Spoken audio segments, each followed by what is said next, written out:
మీ అందమైన ప్రయాణం ప్రారంభించండి. 49 మీ తల్లిదండ్రులు కావాలనే కలలను సాకారం చేయడానికి సహాయపడుతుంది.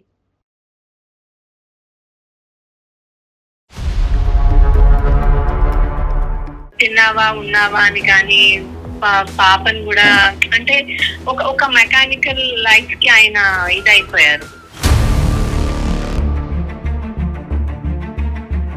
ఒక 6 months అట్లా మా హస్బెండ్ ఫోన్ లో ఆయన ఒక అమ్మాయితో క్లోజ్ గా ఉండడం చాట్ చూశాను.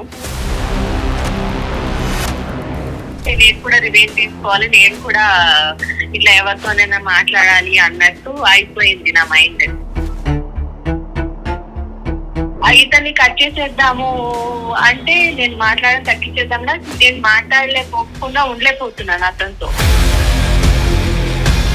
భర్త పక్కన ఉండేటటువంటి కంఫర్ట్ కంటే ఆఫీస్లో ఉండేటటువంటి కంఫర్ట్ డిఫరెంట్గా అనిపించటం అనేది ఒక ఆడపిల్లకి చాలా మానసికంగా వేదన. అంటే నేను ఒకటి అనుకున్నాను, అది ఇంకోలా దారి తీస్తుందేమో అని భయం వేస్తుంది నాకు. అమ్మ, marriage is a cooperation, not competition అమ్మ. నేను ఎంత ఎడిక్ట్ అవుతానంటే అతని కాల్ కోసం వెయిట్ చేయడము, అతని మెసేజెస్ కోసం వెయిట్ చేయడము. అక్కడి నుంచి వచ్చినటువంటి సంతోషం సుఖం 1% అయితే మీ గిల్టు మీ బాధ 99%. మీ మనస్సాక్షి మిమ్మల్ని గుచ్చి గుచ్చి గుచ్చి బాధ పెడుతూ ఉంటుంది. మీ మనస్సాక్షి అడిగేటటువంటి ప్రశ్నలకి సమాధానం చెప్పేటప్పటికే తెల్లారిపోతుంది. మీ ఆయన్ని మీరెక్కడ చూసుకుంటారు? సో కాబట్టి నేను చేస్తున్నట్టుగా నా భార్య చేస్తున్నట్టుగా అనుకుని ఈ మ్యారేజ్ ఇంకో లెవెల్కి వెళ్ళిపోయి డిస్టర్బ్ అయిపోవచ్చు. సుమన్ టీవీ అందమైన జీవితం కార్యక్రమానికి స్వాగతం. ప్రస్తుతం మనతో పాటు ఉన్నారు ప్రముఖ సైకియాట్రిస్ట్ డాక్టర్ కళ్యాణ్ చక్రవర్తి గారు. డాక్టర్ గారు నమస్తే. నమస్తే. ఒక మహిళ తను ఏం చేయాలో అర్థం కానటువంటి సిచ్యుయేషన్లో తను చేస్తుంది రైటా రాంగా ఏమీ అర్థం కావట్లే. ఆమెకు క్లారిటీ కావాలి. ఆ క్లారిటీ కోసం మన దగ్గరికి వచ్చింది. మాట్లాడితే మనకు కూడా క్లారిటీ వస్తుంది. తప్పకుండా మేడం, తప్పకుండా.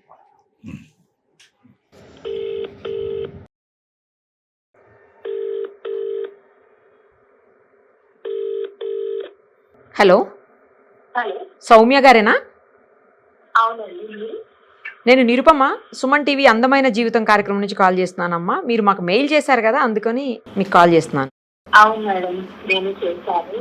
అదే అమ్మా, మనతో పాటు ఇప్పుడు డాక్టర్ కళ్యాణ్ చక్రవర్తి గారు కూడా ఉన్నారు. మీ ప్రాబ్లం ఏంటో చెబితే దాన్ని ఏ విధంగా సార్ట్అవుట్ చేయొచ్చు అనేది డాక్టర్ గారు నేను కలిసి ఆలోచిస్తాం. సరేనా? చెప్పండి అమ్మా, మీ ప్రాబ్లం ఏంటో చెప్పండి. సౌమ్య నమస్తే అమ్మా, చెప్పండి. Sir, good evening sir. Good evening. నా పేరు Soumya. Thank you sir, thank you so much for your call. నేను మీకు చాలా పెద్ద ఫ్యాన్ సార్. థ్యాంక్ యూ అమ్మా. సార్, నేను ఇది వరకు విజయవాడలో టీచర్ కింద చేసేదాన్ని. ఇప్పుడు మేము హైదరాబాద్ షిఫ్ట్ అయిపోయాము. ఇక్కడ నేను టీచర్ కింద జాబ్ చేస్తున్నాను. మా హస్బెండ్ వచ్చేసి హైదరాబాద్ లో జాబ్ చేస్తారు. మా మ్యారేజ్ అయ్యి 5 years అయింది సార్. యాక్చువల్లీ నేను ఒక పెద్ద డైలమాలో ఉన్నాను.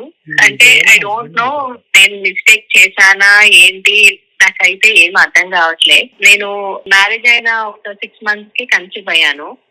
సో మా హస్బెండ్ చాలా బాగా చూసుకునేవాళ్ళు, చాలా కేరింగ్ గా అంతా బాగుండేది. సో డెలివరీ టైంలో నేను మా మదర్ వాళ్ళ ఇంటికి వెళ్ళి అట్లా అక్కడ అప్పుడు ఆ టైంలోనే కొంచెం మా మధ్య కొంచెం కాల్స్ అవి తక్కువ అట్లా. సో దూరంగా ఉన్నాం కదా అని అలా అనుకుండే. సరే మళ్ళీ వచ్చేసి సిటీకి వచ్చి మళ్ళీ నేను జాబ్ లో జాయిన్ అయినప్పుడు ఆయన ఫుల్ కెరియర్ ఓరియంటెడ్ అయిపోయారు.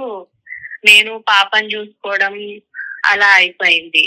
సో అసలు తిన్నావా ఉన్నావా అని కానీ పాపను కూడా అంటే ఒక మెకానికల్ లైఫ్ కి ఆయన ఇదైపోయారు. అంటే ఇది వరకు ఉన్నంత అటాచ్మెంట్ గానీ ఇది వరకు ఈచ్ అండ్ ఎవ్రీథింగ్ గుర్తుపెట్టుకునేవారు సార్. బర్త్డేస్, మ్యారేజ్ అన్ని. ఒక 2 years నుంచి అయితే అసలు ఇవన్నీ ఏమీ లేవు సార్. ఏదో నేను స్కూల్కి వెళ్ళి వస్తున్నాను, తను ఆఫీస్కి వెళ్ళి వస్తున్నారు, ఇలానే నడుస్తోంది. పాప ఎదిగిపోయింది. అంటే అసలు నాకు ఏమీ అర్థం కావట్లేదు సార్. అసలు ఒక 1 year ఒక 6 months అట్లా మా హస్బెండ్ ఫోన్ లో ఆయన ఒక అమ్మాయితో క్లోజ్ గా ఉండడం చాట్ చూశాను. ఎప్పుడమ్మా? 1 year back? 1 year back sir. అతను చాట్ మెసేజెస్ చూస్తే అతను వేరే అమ్మాయితో కమ్యూనికేషన్ లో ఉన్నాడు. ఎస్ సార్ క్లోజ్ గా ఉన్నట్టు నాకు అర్థమైంది. రైట్ అమ్మా. నేనే అసలు ఈ దగ్గరగా ఈ 1.5 year నుంచి చాలా బాధపడుతున్నాను. అడుగుతాను, తను నాకేం చెప్పడు. ఇప్పుడు ఆఫీస్ కి వెళ్ళాక కూడా ఒక కాల్ గానీ ఒక మెసేజ్ గానీ ఏమి ఉండదు. సో నేను చూసాను, అంటే నాకు ఒకలాంటి కోపం, ఒకలాంటి బాధ వచ్చేసింది సార్. నాకు అంటే ఒకలాంటి ఎలా అంటే నేను కూడా రివెంజ్ తీసుకోవాలి, నేను కూడా ఇట్లా ఎవరితోనైనా మాట్లాడాలి అన్నట్టు అయిపోయింది నా మైండ్. నేను మా కొలీగ్ తోటి అంటే నేను మామూలుగా and he's very gentleman. So నేను మామూలుగా మాట్లాడేదాన్ని. మామూలుగా ఇదివరకన్నా కొంచెం వాంటెడ్లీ ఇదయ్యాను. లైక్ నేను నా పెయిన్ అంతా షేర్ చేసుకోవడం ఆయనకి అట్లా. సో అతను నన్ను ఏమి జడ్జ్ ఏం చేయలేదు. యూ డోంట్ డిజర్వ్ ఇట్ అని చెప్పేవాళ్ళు అంతే. So he's very calm going. So అట్లా అలాగా. సో కానీ ఇప్పుడు అది ఏమైపోయిందంటే అంటే నా లోన్లీనెస్ ని నేను అతనితో షేర్ చేసుకోవడం అట్లా అలా జరిగింది. సో అది ఇప్పుడు నాకేమైపోయింది అంటే నాకు అసలు ఎందుకు నేను ఇంటికి వెళ్తాను, నా హస్బెండ్ నాకు ఉన్నాడు కదా, ఇతను నాకెందుకు నా మైండ్ లోకి వస్తున్నాడు అని. అది అసలు చాలా ఒక పాప ఉంది అంటే అసలు నేను ఏం చేస్తున్నాను, ఇతన్ని కట్ చేసేద్దాము అంటే నేను మాట్లాడడం తగ్గించేద్దాం, నేను మాట్లాడలేకపోకుండా ఉండలేకపోతున్నాను అతనితో. సో నాకు అసలు ఏం అర్థం కావట్లేదు సార్. ఇది తిన మాట్లాడుతున్నాడు కదా క్లోజ్ గా ఒక అమ్మాయి తోటి, నేను కూడా మాట్లాడచ్చు అన్న ఇలా మా ఇద్దరి మధ్య గ్యాప్ వచ్చినప్పుడు నేనేనా సఫర్ అవ్వాలి, తన కాదా అన్నట్టు నేను అంటే వేరే ఏ ఇదిలో కాకుండా నేను వేరే మాట్లాడదాము అన్నది ఒక వేరే జంట తోటి ఇప్పుడు ఇలా అయిపోయింది. అది reason for starting the conversation is the problem. ఇప్పుడు conversation is never the problem madam. మీరు వర్క్ లో మెన్తో మాట్లాడతారు, నేను వర్క్ లో నేను మెన్తో మాట్లాడతాను. కానీ ఇక్కడ ఏంటంటే ఏ కారణం చేత ఒక వ్యక్తితో కాన్వర్సేషన్ మొదలు పెట్టారు, ఆ పరిధి ఎక్కడి వరకు ఉండాలి అనేటటువంటి పరిధిని దాటి మాట్లాడటం. నా పెయిన్ షేర్ చేసుకున్నాను, నా లోన్లీనెస్ షేర్ చేసుకున్నాను అనేటటువంటి ఒక ఎత్తు అయితే కనుక, అవతల నుంచి వచ్చినటువంటి వ్యక్తి వేసినటువంటి ఒకే ఒక మంత్రదండం ఏదన్నా ఉంది అంటే యూ డోంట్ డిజర్వ్ ఇట్ అనేటప్పటికీ అయిపోయిందమ్మా. ఇంకా అంటే యూ డోంట్ డిజర్వ్ ఇట్ అంటే అరే నువ్వు ఇంత మంచి అమ్మాయి, ఇంత చక్కగా ఉన్నావు, నువ్వు ఇంత కష్టపడుతున్నావా, నీకు ఇలాంటి భర్త వచ్చాడా, యూ డోంట్ డిజర్వ్ ఇట్ అనేటప్పటికీ 98% ఈ పొజిషన్లో ఉండేటటువంటి వాళ్ళు చాలామంది ఇదవుతారు ఆలోచన. అంటే ఆవిడ ఏదో తప్పు చేశారని మనం అనట్లేదు, కానీ ఆ ఇమేజెస్ తీయలేకపోవటం, ఒక సాంప్రదాయమైనటువంటి ఒక బంధంలో ఉన్నప్పుడు ఆ ఇమేజెస్ తీయలేకపోవటం, ఆలోచన తీయలేకపోవటం, భర్త పక్కన ఉండేటటువంటి కంఫర్ట్ కంటే ఆఫీస్లో ఉండేటటువంటి కంఫర్ట్ డిఫరెంట్గా అనిపించటం అనేది ఒక ఆడపిల్లకి చాలా మానసికంగా వేదన. చెప్పింది చాలా సత్యం సార్. నాకు నిజంగా అంటే నేను ఏమైపోతున్నాను, నా వాల్యూస్ ఎక్కడికి వెళ్ళిపోయాయి, ఎందుకు నాకు ఇట్లా అనిపిస్తోంది, నాకు చాలా కష్టంగా ఉంది సార్. నేను అలా నేను ఏమి రాంగ్ స్టెప్ తీసుకోవడం అట్లా ఏం చేయలేదు, బట్ నేను మాట్లాడకుండా ఉండలేకపోతున్నాను. మరి ఇప్పుడు అదే కదా నాకు పెద్ద ప్రాబ్లం. నాకు పాప ఉంది, నా హస్బెండ్ ఉన్నాడు. మీ హస్బెండ్ తీరు ఎలా ఉందమ్మా ఈ మధ్యకాలంలో? అతని తీరు ప్రవర్తన ఏమైనా మార్పు వచ్చిందా? అదేదో చాటింగ్ చూసాను అన్నారు, చాటింగ్ ఎలాంటి చాటింగ్, అది ఎటువంటి చాటింగ్, అది ఏమైనా ఇప్పుడు కంటిన్యూ అవుతుందా ఈ మధ్యకాలంలో? ఇంకా ఏమైనా కొత్తగా మీరు ఏమైనా చూసారు? అవుతోంది సార్, అవుతోంది. నేను అంటే మరి హైడ్ చేస్తున్నాడేమో మరి, కాకపోతే నాతో బిహేవియర్ మాత్రం అలాగే ఉంది సార్. మంచిగా ఏమీ లేదు. మా పెళ్ళైన కొత్తలో పాప పుట్టేందుకు అలా అయితే లేదు, అంత ఎఫెక్షనేట్ గా అయితే లేదు. తనలో అయితే ఇంకా అంటే నా పాత హస్బెండ్ లా ఇది వరకు ఎలా ఉందో అలా అయితే లేదు సార్. ఓకేనమ్మా, ఓకే.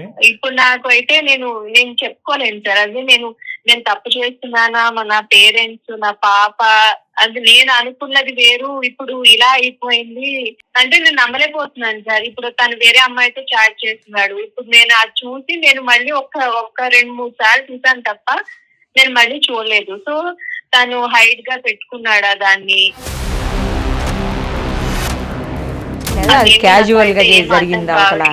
నేను చాలా అంటే నా మీద నాకు చాలా బాధేస్తుంది సార్. ఏంటి నీ వాల్యూస్ ఇవా అని. అంటే నేను ఒకటి అనుకున్నాను, అది ఇంకోలా దారి తీస్తుందేమో అని భయం వేస్తోంది నాకు. అమ్మ, marriage is a cooperation, not competition అమ్మ. ఇప్పుడు మీరు ఎలా ఉన్నారు అంటే కనుక ఒక టగ్ ఆఫ్ వార్ ఉంటుంది చూడండి, అట్లా అవుతాయి ఇట్లా అవుతాం, ఆ విధంగా ఒక కాంపిటీషన్, ఇద్దరు శత్రువుల కింద నువ్వు ఇంత ఎత్తెక్కితే నేను ఇంత ఎత్తు చేస్తాను, నువ్వు అంత తప్పు చేస్తే నేను ఇంత తప్పు చేస్తాను అనేటటువంటి దారిలో పోవద్దమ్మా. ఎందుకంటే వ్యక్తిత్వాలు చూసుకోండి, మనస్తత్వాలు చూసుకోండి. నేను ఇది తీవ్రంగా ఖండిస్తానమ్మా. ఖండించడంతో పాటు ఈరోజు ముందుకొచ్చి మీరు ఇలా మనసు విప్పి చెప్పి దీనికి ఒక ఫుల్ స్టాప్ పెట్టేటటువంటి ఆలోచనలో ముందుకు రావటాన్ని నేను హర్షిస్తాను. మంచి విషయం. సౌమ్య గారు, ఒక్క విషయం చెప్పండి, మీరు ఎవరితో అయితే ఫ్రెండ్షిప్ చేస్తున్నారు, ఎవరితో అయితే రెగ్యులర్ గా మాట్లాడుతున్నారు, మ్యారేజ్ అయిందా?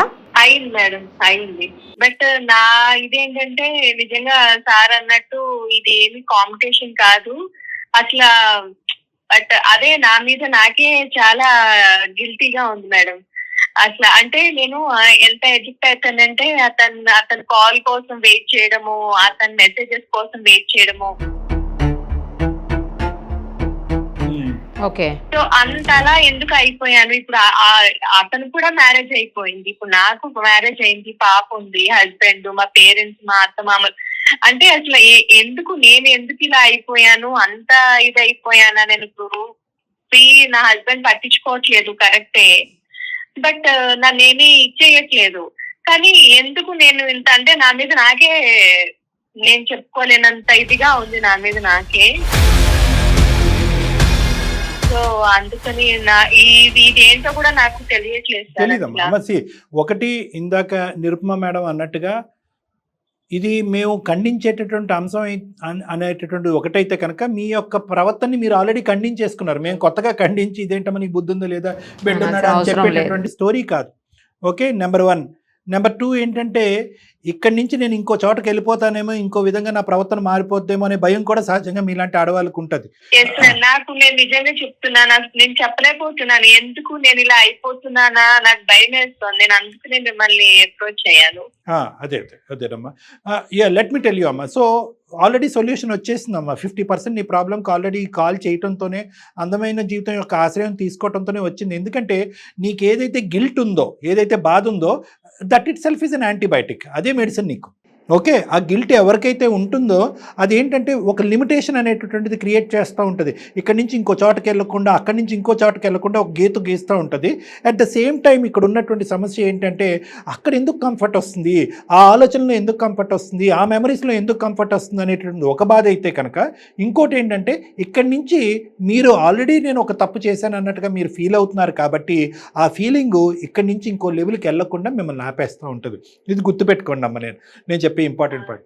ఇంకొక అంశం ఏంటంటే మిమ్మల్ని తిట్టక్కర్లేదు, మిమ్మల్ని ఖండించక్కర్లేదు, ఏంటమ్మా అనేది అనక్కర్లేదు. కానీ అట్ ద సేమ్ టైం మీ బాధని ఏ విధంగా తీసేయచ్చు, ఈ ప్రాబ్లం నుంచి ఎలా బయటపడాలి అనేటటువంటిది మాత్రం ఖచ్చితంగా నేను చెప్తానమ్మా. ఇందాక నేను చెప్పినట్టుగా marriage is about cooperation, not competition. ఎందుకు అంటే కనుక మీ భర్త నిజంగా అతను ఏదన్నా ఒక తప్పు చేస్తున్నట్టుగా అయితే కనుక వేరే అమ్మాయితో మాట్లాడటం కానీ ఇంకోటి అదంతా ఊహ అయి ఉండొచ్చు, మనకు తెలీదు. మీరు చూసినటువంటి ఆ 2-3 మెసేజ్ల తర్వాత వాళ్ళ ప్రయాణం అయిపోయి ఉండొచ్చు. లేదు, వర్స్ట్ కమ్ సినారియో అదే కంటిన్యూ చేస్తున్నాడని మనం అనుకుందాం. కానీ ఇక్కడ ఆ వ్యక్తిత్వానికి అది సూట్ అవుతుంది. నేను అనేది ఏంటంటే అతను ఉండేటటువంటి ప్రయాణంలో ఆ వ్యక్తిత్వానికి, అందులో అతను సేద తీరుతున్నాడు, అతను ఆనందిస్తున్నాడు, పక్కన మీరు ఉన్నారు అనేటటువంటిది కూడా మర్చిపోతున్నాడు అతను. కానీ అదే ప్రిన్సిపల్ మీకు వర్తించదు, మీ వ్యక్తిత్వానికి వర్తించదు. ఎందుకంటే మీరు కాంపిటేటివ్గా అది మొదలుపెట్టినా, ఎవరన్నా ఉంటే కనుక వాళ్ళు చెప్పుకుంటే నా బాధ తీరుతుందని చెప్పి ఒక వ్యక్తితో చెప్పుకునేటటువంటి ప్రయాణం చేసినా కూడా అక్కడి నుంచి వచ్చినటువంటి సంతోషం, సుఖం 1% అయితే మీ గిల్టు, మీ బాధ 99%. అంటే ఆ ప్రయాణం మీ వ్యక్తిత్వానికి సూట్ అవ్వదు. మీ పెంపకం అది మీకు నేర్పించలేదు, మీ చదువు మీకు అది నేర్పించలేదు, మీ సంస్కారం, మీ విలువలు మీకు అది నేర్పించలేదు. కాబట్టి అది మీ హస్బెండ్కి సూట్ అవ్వచ్చు, మీకు సూట్ అవ్వదు అండి. మరి మా ఆయన అలా ప్రయాణం చేస్తున్నాడు కదండి, మరి అతనికి బుద్ధి రావాలి కదా, అతను తప్పు కదా అంటే కనుక అది డిఫరెంట్ సబ్జెక్టు. దాన్ని ఇంకో విధంగా మాట్లాడుకుందాం. అతను కౌన్సిలింగ్ తీసుకెళ్దామో, ఇంకోటో చేద్దామో, లేదంటే ఇంకోటి ఏదైనా చేద్దాం. ఇక్కడ 2 ఆస్పెక్ట్స్ ఉన్నాయమ్మా. మీరు ఈ జ్ఞాపకాలు, ఈ మెమరీలు, ఈ ఆలోచనలు, ఈ క్రేవింగ్లోంచి మీరు బయటికి ఎలా రావాలి, ఇది సబ్జెక్ట్ నెంబర్ 1. రెండో సబ్జెక్ట్ ఏంటంటే to assess to the situation. అసలు నిజంగా మీ హస్బెండ్ అటువైపు మళ్ళేడా మళ్ళలేదా, లేదంటే మళ్ళీ ఉంటే కనుక ఆ ప్రపంచంలో తీసుకొచ్చి మిమ్మల్ని వెనక్కి లాక్కొచ్చి మిమ్మల్ని ఎలా కాపాడుకోవాలనేది రెండోది. ఫస్ట్ దాని గురించి చెప్తానమ్మా. ఫస్ట్ అది చాలా సింపుల్ అండ్ స్ట్రైట్ ఫార్వర్డ్ అమ్మా. మన జీవితంలో విలువైనటువంటి జీవితం, ఒక సంస్కారమైనటువంటి జీవితం, ఒక పరుగులైనటువంటి జీవితం కావాలి అని అనుకుంటే ఒక సీక్రెట్ ప్రయాణం మనకు వద్దమ్మా. అసలు అచ్చు రాదు, అది అవసరం కూడా లేదు. అది సమస్యకి పరిష్కారం కాదు కదా, డబల్ ట్రామా అయిపోద్ది మీకు, రెండు డబల్ పనిష్మెంట్ అయిపోతుంది. ఒక పక్కన భర్త లాగా మీరు ఎటువంటి పొజిషన్కి వెళ్ళిపోవచ్చు అంటే కనుక రేపొద్దున మీ భర్త తప్పు ప్రయాణం చేసినట్టుగా ప్రూవ్ అవుతే కనుక ఎందుకు అలా వెళ్తున్నావు, అది తప్పు కదా అని అడిగేటటువంటి మాట కూడా మీకు రైట్ కూడా ఉండదు అసలు. మీరు ఏ తప్పు చేయకపోయినా కూడా మీ మనసు లోపల ఉండేటటువంటి ఆ గిల్ట్ ఏం చేస్తుందంటే అలా ప్రశ్నించకుండా ఆ పవర్ మిమ్మల్ని వెనక్కి లాగేస్తుంది అనమాట. నిజంగా కరెక్ట్గా చేసేటటువంటి అంశం ఏది కూడా చీకట్లో చేయవలసినటువంటి అంశం లేదు. అంటే మీరు ఎప్పుడైతే చీకట్లో మొదలు పెడుతున్నారో మీ మనసాక్షి మిమ్మల్ని గుచ్చి గుచ్చి గుచ్చి బాధ పెడుతూ ఉంటుంది. ఏంటి సౌమ్య ఇలా చేస్తున్నావు, ఏంటి సౌమ్య మీరు వచ్చారు. సో ఇక్కడ ఏంటంటే మీ మనస్సాక్షి అడిగేటటువంటి ప్రశ్నలకి సమాధానం చెప్పేటప్పటికే తెల్లారిపోతుంది. మీ ఆయన్ని మీరెక్కడ చూసుకుంటారు. పదే పదే తనకు తాను కూడా నేను కరెక్టే చేస్తున్నానా, నేను చేస్తుంది రైటేనా, ఇది కరెక్ట్ కాదేమో అనే ఫీలింగ్ తనకే వచ్చేసింది. 99% మీరు కరెక్ట్ చేస్తున్నారు. నేను నాకు అంటే నేను పడే బాధకి నేను చెప్పలేకపోతున్నాను. నా నిజంగా నేను చెప్పలేను అది. ఎందుకు నా వాల్యూ ఇదేనా, నేను నేర్చుకున్నది ఇదేనా, నాకు ప్రతిరోజు చాలా బాధగా ఉంటుంది. ఒకటమ్మా సింపుల్, 99% మీకు ఒక విధంగా పాజిటివ్గా అనిపించిన 1% కూడా సౌమ్య తప్పేమో అని మీ మనస్సాక్షి అన్నా కూడా please stop it at that point. ఎందుకంటే మీరు వయస్సు, ఆలోచన, అనుభవాలు, వ్యక్తిత్వం, విలువలు అన్నీ కూడా దండిగా ఉన్నటువంటి ఒక వ్యక్తితో మాట్లాడుతున్నట్టుగా నాకు నిరుపమ మేడంకి అనిపిస్తుంది. చాలా మెచ్యూర్డ్ పర్సనాలిటీ. మీరు 10 మంది పిల్లలకి పాఠాలు నేర్పించేటటువంటి స్థానంలో ఉన్నారు. ఎవరైనా వేరే వాళ్ళు ఎవరైనా కూడా తప్పులు చేస్తే కనుక మీకు బుద్ధుందా దండించేటువంటి స్థానం మీది అనే మెచ్యూర్ కెపాసిటీ మీకు ఉన్నట్టుగా మాకు అనిపిస్తుంది. ప్రత్యేకంగా అందమైన జీవితం మీకు కొత్తగా ఏం సలహా ఇస్తుందో నాకైతే తెలీదు, కానీ మీ బాధను మాకు పంచుకోవటానికి, అమ్మ నీ బాధ అనేటటువంటి దానికి ఒక పరిష్కారం ఉందనే ధైర్యం చెప్పడానికి మేము ఉన్నాం. మీకు సానుభూతి చూపెడుతున్నట్టుగానే చూపెడుతూ మీ ఇంకో విధంగా ఇండైరెక్ట్గా మీ బాధను పెంచేటటువంటి సానుభూతి మీకు అక్కర్లేదు. అటువంటి మాట పంచుకోవటానికైనా, అటువంటి మనసును పంచుకోవటానికైనా చాలామంది స్నేహితులు ఉంటారు. సిన్సియర్గా మీ గురించి ఆలోచించేటటువంటి వాళ్ళు ఉంటారు. ఒక పక్క నుంచి ఇలా పంచుకున్నందుకు బాధపడుతూ ఇంకో పక్క నుంచి దుఃఖం చెందుతూ ఉండేటటువంటి వాతావరణం మీకు అక్కర్లేదు. సింపుల్గా వాకౌట్ ఇవ్వండి, అతనికి రేపే చెప్పేసేయండి, నా థాట్స్ డైవర్ట్ అవుతున్నాయి, నా మానసిక పరిస్థితి బాగాలేదు, so this is not going to continue అని చెప్పండి. అవకాశం ఉంటే ఆ స్కూల్లో కాకపోతే ఇంకో 100 స్కూల్లో మీకు జాబ్ వస్తుంది, అక్కడి నుంచి మారిపోండి, మీ నెంబర్ మార్చుకోండి, మీ పాత మెసేజెస్ వాట్సాప్ అంతా కూడా కంప్లీట్గా డిలీట్ చేసుకోండి. ఎందుకు అంటే కనుక పొరపాటున మీకంట మీ ఆయనది ఎలాగైతే పడిందో అతనికంట ఇది పడితే కనుక అతను రెచ్చిపోతాడు. వేరేగా ఉంటుంది. ఎందుక నువ్వు ఇలా చేస్తున్నావు కదా అని చెప్పి నేను రెక్కలు వచ్చిన పక్షిలాగా అతను ఎగిరిపోతాడు. అది ఒకటి. రేపొద్దున అక్కడ కనిపించేది 10% అయితే కనుక అతను ఊహ, ఎందుకంటే అతను తప్పు ట్రాక్లో ఉన్నాడు కాబట్టి అతను ఊహ 90%కి వెళ్ళొచ్చు. సో కాబట్టి నేను చేస్తున్నట్టుగానే నా భార్య చేస్తున్నట్టుగా అనుకుని ఈ మ్యారేజ్ ఇంకో లెవెల్కి వెళ్ళిపోయి డిస్టర్బ్ అయిపోవచ్చు. ప్రాబ్లం నెంబర్ 2, నీ భర్త. ఫస్ట్ ఆఫ్ ఆల్ మనం తెలుసుకోవాల్సింది ఏంటంటే అసలు ఎటువంటి కమ్యూనికేషన్, ఎటువంటి సంబంధం అనేది తెలుసుకుందాం. ఊరికనే మన ఊహకి రెక్కలొద్దు. సో అది తెలుసుకుందాం. ఒకప్పుడు అది కూడా సమస్యాత్మకంగా ఉంటే కనుక ఖచ్చితంగా ఇంకొక కాన్వర్జేషన్లో, ఇంకొక ఫోన్ కాల్లో మీ హస్బెండ్కి కూడా ఫోన్ కలిపి అతన్ని ఏంటి అనుకుంటున్నాడు, అతని ప్రవర్తన ఏ విధంగా ఉంది, లేదంటే అతను ఒకప్పుడు క్లినిక్ వచ్చేటట్టయితే కనుక క్లినిక్కి తీసుకురండి, అతన్ని కౌన్సిలింగ్ చేద్దాం, మీ మానసిక పరిస్థితి బాగాలేదు అన్నట్టుగా అతను తీసుకుని రండి. స్లోగా అతన్ని ఓపెన్ అప్ చేసి అతనికి అదేంటన్నది మనం తెలుసుకుందాం. లేదు అంటే కనుక ఇంకో ఈమెయిల్ పంపించండి. అందమైన జీవితం ఫోన్ ట్రాక్ ద్వారా అతను కాల్ చేసి కమ్యూనికేట్ చేసి అతను బుద్ధి మార్చేటటువంటి ప్రయత్నం చేద్దాం. ఈ రెండిట్లని కలపద్దు. ఇది వేరే సమస్య, అది వేరే సమస్య. ఫస్ట్ ఈ సమస్యకి తక్షణ కర్తవ్యంగా రేపే పరిష్కార మార్గం దీనికి మొదలు పెట్టండి. ఈ గంటలోనే మొదలు పెట్టండి. అతను ఫోన్ కాల్ కట్ చేయండి, అతనితో ఫోన్ చేయండి, కట్ ఆఫ్ చేయండి. ఆ విధంగా చేయండి. ఈ సొల్యూషన్ అనేది మనం వెంటనే దీనికి కూడా పరిష్కారం వెతకడానికి ప్రయత్నం చేద్దాం. ఓకేనా? క్లారిటీ వచ్చిందా? డైలమాలో ఉన్నారు, కొంచెం బయటపడ్డారా ఇప్పుడు? నాకు చాలా ధైర్యాన్ని ఇచ్చారు మేడం. షూర్. మళ్ళీ ఒక్కసారి నేనేంటో నాకు మీరు తెలియజేశారు. చాలా thanks madam. Thank you so much. God bless you. Thank you teacher గారు. Thank you. బాయ్. సో ఇప్పుడు ఇందులో ఏంటంటే సార్, ఒకటి నాకు క్లారిటీ వచ్చింది. ఈ అమ్మాయి మంచి అమ్మాయి, అసలు డౌటే లేదు. కేవలం భర్త ఏమన్నా తప్పు చేస్తున్నాడేమో అన్న అనుమానంతో ఈమె స్టార్ట్ చేసింది వేరే వాళ్ళతో కాన్వర్సేషన్. అంతే అంతే మేడం. చాలా మంచిగా చెప్పారు సార్, మీరు కూడా బాగా చెప్పారు అసలు, పర్ఫెక్ట్ గా చెప్పారు. చూద్దాం. సూపర్ అసలు. Thank you. Thank you sir. నమస్తే.